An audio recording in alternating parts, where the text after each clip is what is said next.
हरे कृष्णा कृष्णा कृष्णा हरे हरे हरे राम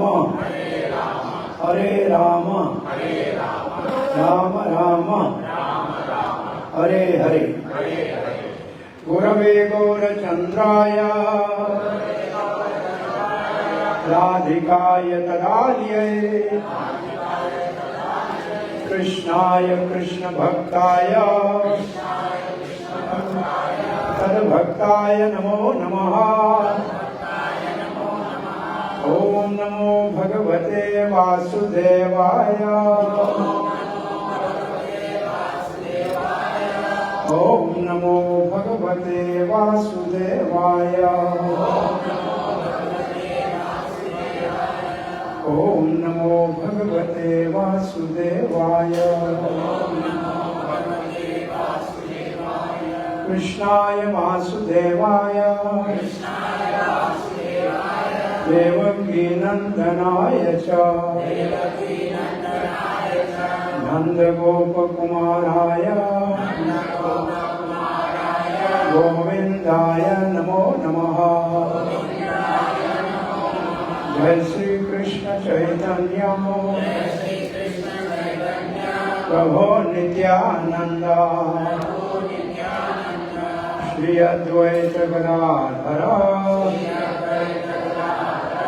श्रीवासादि गौर भक्त वृंदा। हरे कृष्णा कृष्णा कृष्णा हरे हरे हरे राम राम राम हरे हरे। हरे कृष्णा कृष्णा कृष्णा हरे हरे हरे हरे।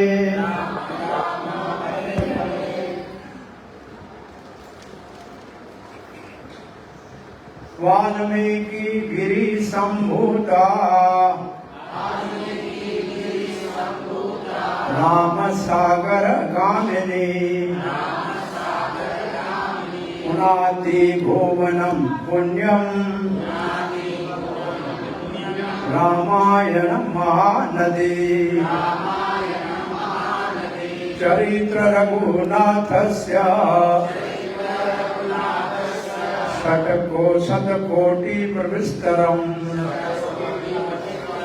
एकैक अक्षरं पुंसां महापातक नाशनम्। पूजन्तं राम रामेति मधुरं मधुराक्षरम् आरुह्य कविता शाखाम् वन्दे वाल्मीकि कोकिलम्। मनोजं मारुतुल्य वेगम् जितेन्द्रियां बुद्धिमतां वरिष्ठम्। वातात्मजं वानरयुद्धमुख्यम्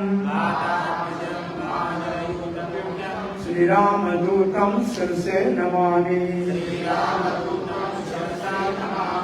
रामं रामानुजं सीतां भर्तानुजं सुग्रीवं वायुसूनं च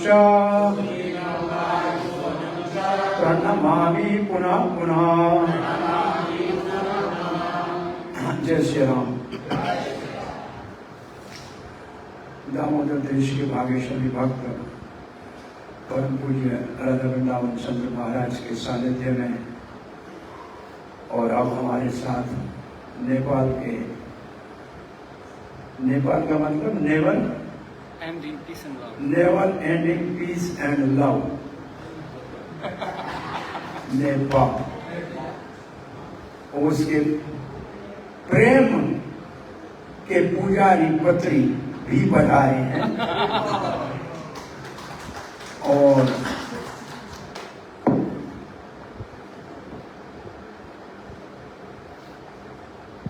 मधुर कीर्तन सारी नाम संकीर्तन जो गौर हरि श्री चैतन्य महाप्रभु का युग धर्म है, उसको इस यात्रा में पुष्ट करते हुए हमारे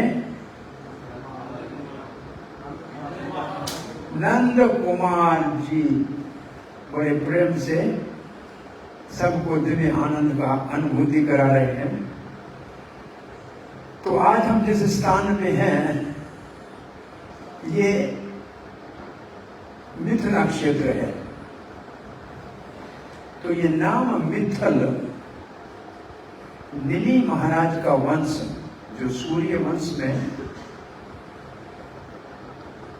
सूर्यदेव के पुत्र विवस्वत मनु या शर्धवा, उनसे सूर्य वंश शुरू हुआ और विवस्वत मनु के 10 पुत्र, उनमें निमि महाराज का वर्णन इस वर्ष में 9वें स्कंद भागवत में है।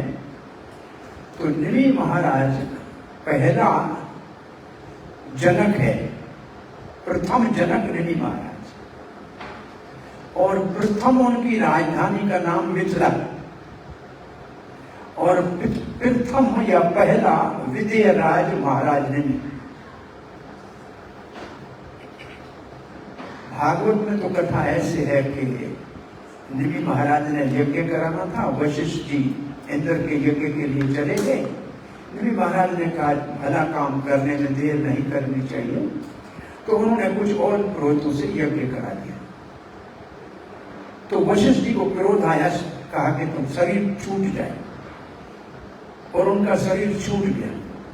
तो उनको औषधियों में रखा, उसके शरीर का मंथन किया, तो उनका नाम हो गया मित्थल। और वो उसमें से देह में रहने को तैयार नहीं थे, तो उनका नाम हो गया विजयराज।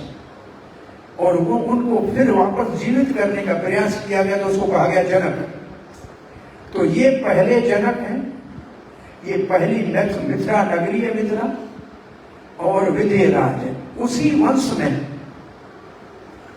21वीं पीढ़ी या 22वीं पीढ़ी में 21st और 2nd जनरेशन में माता सीता के पिता क्षीरध्वज जनक हुए। जनक इसका मतलब पोस्ट का नाम है, जैसे प्रेसिडेंट होता है, प्राइम मिनिस्टर, ऐसे जनक। तो वो जनक जो माता सीता के पिता थे, उनका नाम था क्षीरध्वज। उनके भाई का नाम था कुशध्वज, और महाराज जनक की पत्नी का नाम था सुनैना। तो जो हमने मंडप देखा विवाह का सीताराम के सामने, तो सीताराम विराजमान है, राइट हैंड साइड पे ऋषि बैठे, वशिष्ठ ऋषि बैठा है, दशरथ महाराज का पुरोहित, और शतानंद ऋषि बैठा है, जनक महाराज का पुरोहित। महाराज शतानंद उनका नाम है, गौतम ऋषि का पुत्र है। यहां से 50 किलोमीटर दूरी पे गौतम ऋषि का आश्रम था, जहां अहल्या का उद्धार किया था रामचंद्र ने इस रास्ते में आते हुए। वो अहल्या मंदिर के नाम से प्रसिद्ध जगह है।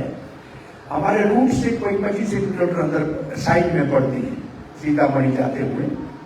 तो उस रूट से विश्वामित्र जी राम और लक्ष्मण को लाए थे। तो ये कथा है बालकांड की।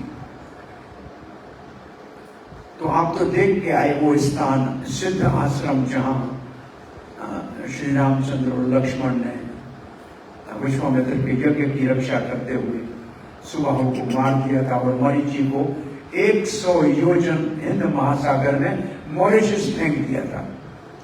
उसका नाम मॉरिशस हो गया मारीच से। मारीच वहां गिरा तो उस आइलैंड का नाम हो गया मारीची से मॉरिशस।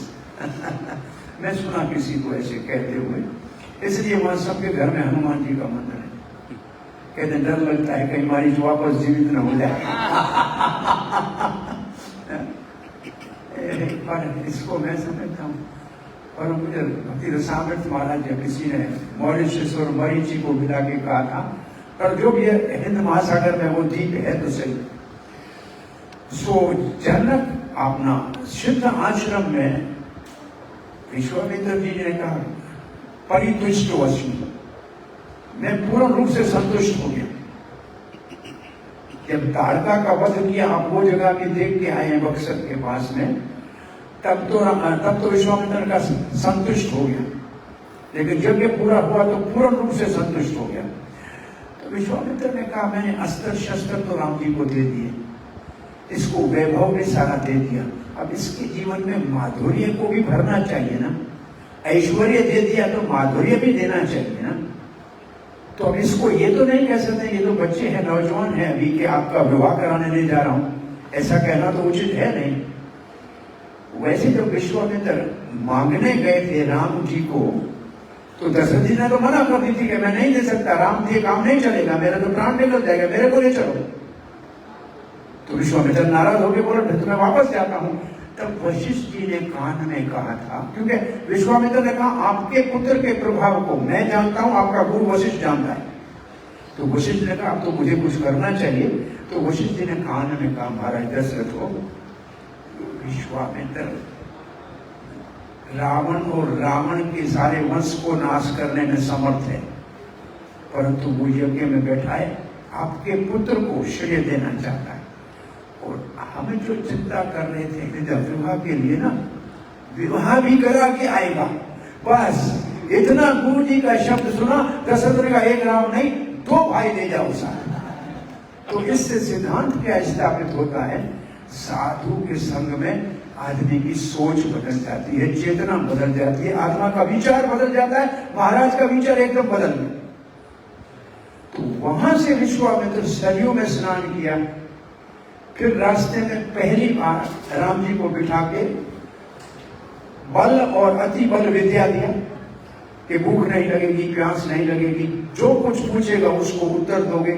और ये अच्छा सुंदर वहां से आगे जब बढ़े हैं तो स्थान आता है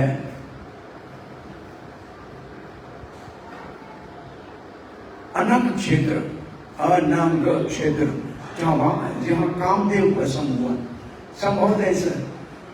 अब मुझे उतना याद है कि नहीं, मैं एक स्टेप को समझने का प्रयास कर रहा हूं कि